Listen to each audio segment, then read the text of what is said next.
Well, hello everyone. Today we are going to put a trailer hitch on our Honda Clarity 2018. Here's the trailer hitch right here. It's made by Hitch. The only one that makes it. Torque, Hitch, Torque, Lift, Central, someplace in Kent, Washington. Anyways, that's what we're going to do. I've read the manual, and it says these are the tools that we need. Torque driver, a flathead screwdriver, a Phillips, needle nose pliers, 8mm socket, 19mm socket, torque wrench, and some tin snips and a tape measure. That's what they say it all needs. So let's see how it goes. Also says some people online say that they've done it in like 45 minutes or an hour. I am not thinking it's going to take. I think it's going to take longer than that for me. I'm going to be very careful not to break anything because it's our car. But ours has mud flaps on it, so that adds a little. I gotta take the mud flaps off too. So, anyways, we'll take some pictures as we go and see how we do. Stay tuned. Just here's the manual. It's just regular paper, pretty good pictures and arrows, nice big letters, everything that we need. So anyways, there you go. See how we do. All right, I think I missed that, but here we're gonna do the lights inside. Got to take the tail lights off. So everything came out. You got to pull kind of hard on the trim here. But I read online that's what you do. You just pull on it, because what holds it together is just these little green plastic grommets. You just push in there. So hopefully it all goes back together well. Okay, so far so good.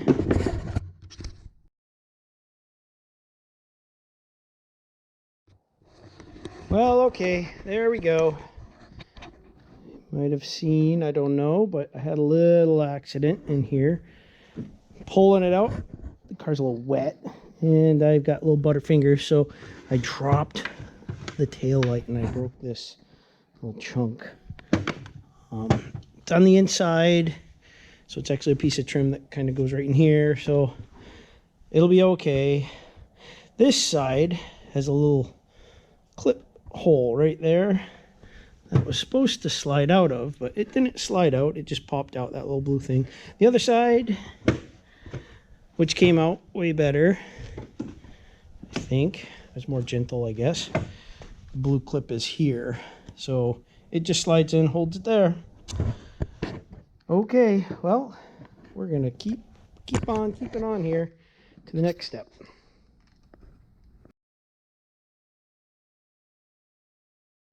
Okay, so taking the fascia screws out up top here.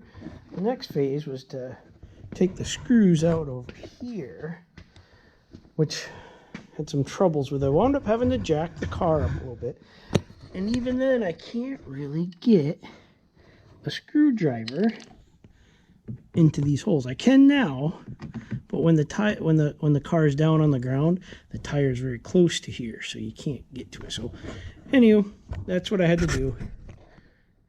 And actually, even with this lower screw, the one that was in here, I had to use this close corners drill that I have that I hook up to a little rattle gun here. Anyway, so that I could pull the screw out. Just because there is no way, not even with a short screw, can I get the proper alignment to get that to come out. So at least with the tires jacked up, I can get all the rest of these out. So on this side, there's screws that we have to take off. I hope you can see in the light. One here, one for the mud flaps that holds here, here, and there. But the one they didn't tell me about was on the bottom side of the mud flap is a pop rivet style, where you just take a flat screwdriver and that hooks in, well, down in, I hope you can see that hole. So anyways, the other side, we'll get that done and be taking the fascia off. Okay, so you can kind of see on the side. Sorry, it's dark. But this is this side with the mud flap on. You can see the screws in place. And then I'll come down underneath. And the rivet that we have to take out. But I did jack this one up, side up as well, just to give me more clearance to work. And this is the one side that I was showing you. I used my little angle drill with that little tiny Phillips in there so that it can come out that way.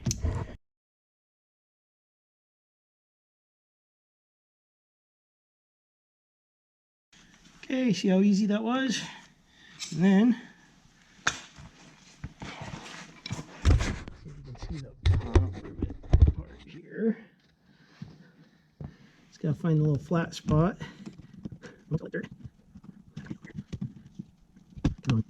Right, there it comes. Off it goes. It's really dirty inside here too. I'm glad I'm doing this. I could take it all off and clean this all off, make it look nicer. So the next step is to remove all the rest of this trim from the fascia right here. I'm on the ground sideways. All these little pop rivets all the way across. I can't remember. I think there's 6 or 8 of them. And you saw how I pulled that one out. So that's how these all go. This is the underside of the car. I'm always amazed how they build these things. Okay, well, I got all those out. I just used the flathead screwdriver and popped the rivets out. They just stick in there. So you pry it in, boop, out it comes. You gotta be careful. I lost the pin here, didn't lose it. It just went bouncing around, so I had to chase it down. So you don't want to lose those because you need those to put it back together. So keep track of all of those bolts. The next step, I think to me, is about the most scary. Let me show you the picture they got. Remove the fascia bumpers. 2 people required. Maybe we'll get some help. Remove the bumper fascia by grasping one corner by a wheel well while firmly pulling up and away from the vehicle. Store in a safe place to avoid scratches. They make this sound really easy, but this is something we don't want to rip, break, like I did to a tail light there. So we will, I'll show you what it has to do here. It looks like these are little clips right here and here. Looks like some clip here because this is all the fascia. It all comes off. And it says to grab it by the corner of the wheel well. So I'm thinking it's this. Oh my goodness. Oh, it's coming out. Now the bottom should just, oh, look at all this dirt. Oh my goodness. The bottom should be all loose. So we don't want to break anything. So those came out. That was a little crazy, but see, about every 3 or 4 inches looks like there's going to be a little hole in the clip there. So let's just see what happens here. I sit you down and you can watch and listen to the crazy. Okay, here we go.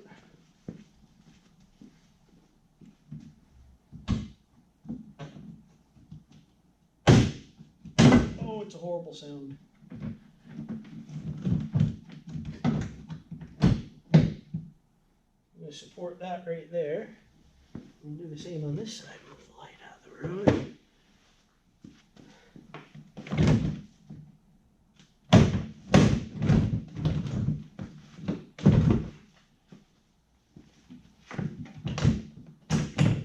There it is.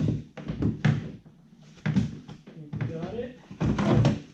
There it is. Look at that, everybody.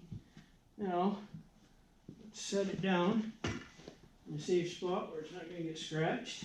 I think right there it's going to work. I think we're definitely going to be washing that out. So we got that done.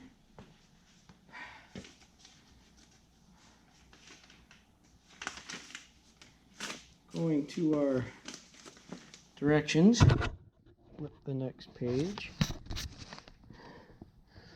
Well, let's first just take a look at this. This is what your cars are made of. Plastic. metal in little bits.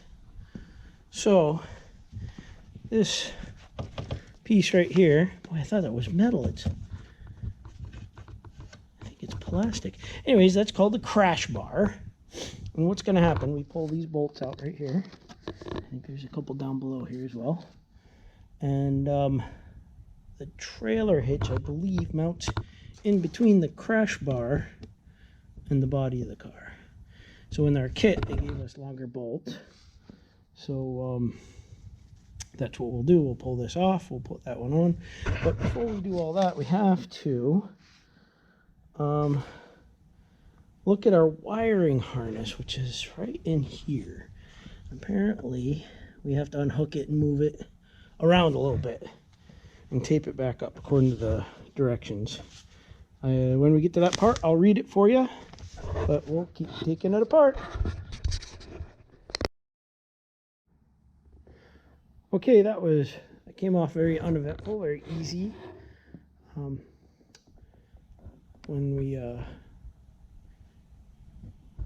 Yes, that piece is plastic, by the way. It's not metal or anything heavy. So very interesting, but this is the wiring that they're talking about taking out of here. So what I'm going to do is put the trailer hitch up there to see if I really need to do anything with that. So, well, stay tuned. Let's see what happens.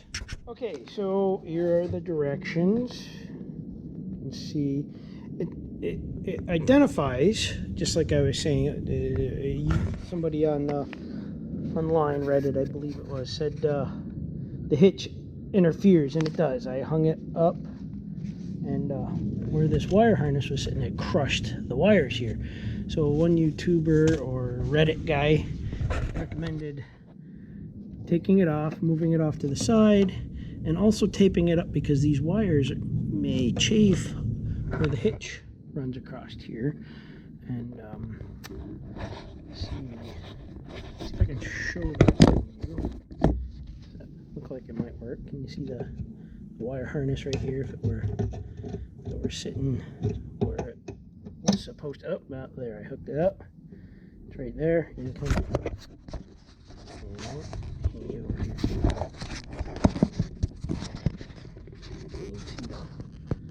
See the wire harness right here. And if I put this up where it says it belongs, it hits that wire harness right there. You see that? So it doesn't, so it crush it. So anyways, what we're going to do, pull this off to the side, and then these things will hopefully line. Let's get it going, right? There it goes. See, this way this isn't getting crushed right here. So we'll just put some electric tape on to make sure no chafing happens in there. Then we'll get this guy all bolted back together. Okay, so got it in there. Got the wires moved out of the way so they're not going to interfere. Crash bar is on the ground here. It's interesting. I'm not sure why we need it now that we have a trailer hitch, but there must be some reason. I think it holds the fascia out and all that. But it goes around. It wraps right around. All this covers the hitch so that all we'll see is that under the fascia. We got to trim out later. Another part I'm not looking forward to. But we'll follow the directions. So now the kit gave us some longer bolts. Right here. There they are. Because the original bolts are a little too short to go through the thickness of our trailer hitch too. So these are what goes together, and we will torque them down to the specifications. I believe it's at 85 foot-pounds. So we'll get this all mounted back together, but this covers the hitch, so we'll never see this again. Or, well, hope never to after it's all put together. So, hold tight, here we go.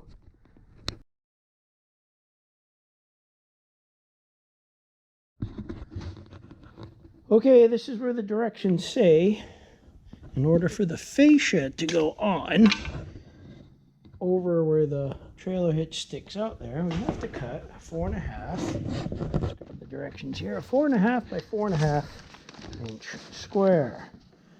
So we're to find the center between the two bolts.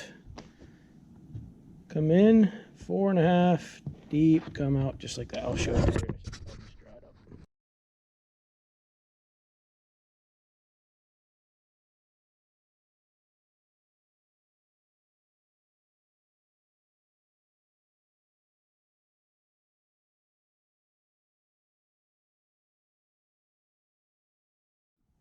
Oh, it's only 4 inches deep. It's a good thing I read the directions here. 4 inches deep, not 4.5.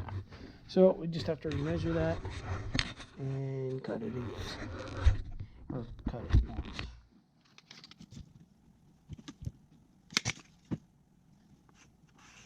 There we go. Okay. I gotta cut my car. I hope you can see this. Looks like you probably can. And here we go. 4.5 is. Oh my goodness. Just doesn't seem right.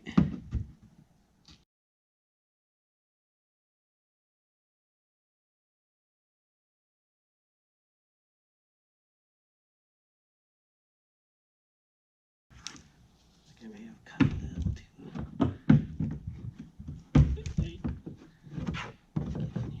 This actually cuts pretty well. It's sturdy.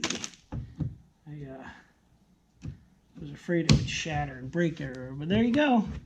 All cut out. Chalk here. That's why I use chalk. It comes right off. It doesn't scratch it too bad. Not that anybody will see it. It's on the underside here. So there it is. After it says cut those, put it back together. Congratulations. Well, just got put back together. Everything goes back the way it came apart in the reverse order.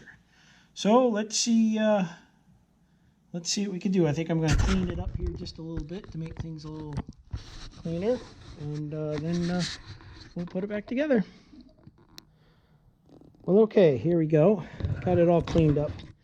I think it's going to just help putting it back together. I cleaned the bumper up, the fascia they call it. Cleaned it up pretty good. Gonna try to do this by myself. It says you need help, but let's just see what I can do by myself. If not, we'll have some help here in a little bit.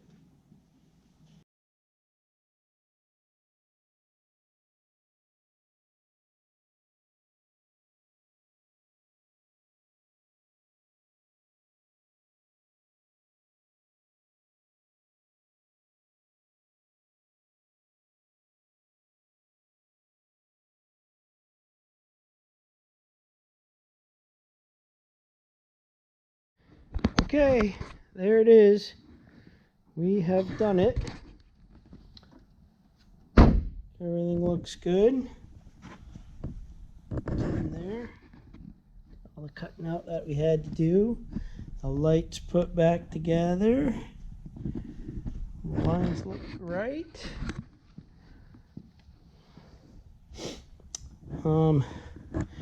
If I had to do this again, I would make sure I did it with a clean car. This one's pretty dirty. Everything went back together pretty good. Remember to plug in the lights if you guys do this. There's little hooks underneath here that slide in by that little compartment underneath. But I got all the stuff back in here, and it looks like we're ready to go. Now, just so everybody knows, we got this hitch so we can haul bikes around. Not to tow a trailer. This is not really sure how. I think the owner's manual says it does not have a tow rating on it, so there's no towing, or the warranty will be voided and all that. So anyways, we have no intention to tow a trailer, so I did not put a wiring kit or anything like that. I know through e-trailer you can get one of those, and like 40 or 50 bucks. But I didn't do that just because why spend the money if we don't have to? But this is going to be great for hauling our bikes around, and there you have it. So it took, I don't know what time it is. I'm going to guess it took a little over an hour and a half, almost 2 hours. But, that's with me playing around with the camera and stuff. Oh, remember I broke the tail light when I dropped it at the beginning. It didn't really affect anything, but right here is where the little pieces came out. I might try to glue them back together, but it doesn't seem like they, you know, the lights are bolted in, so it's not gonna fall apart on us. But anywho, that's what happened, and yeah, I'm pretty happy with how it went. It went okay. So, all right. Bye.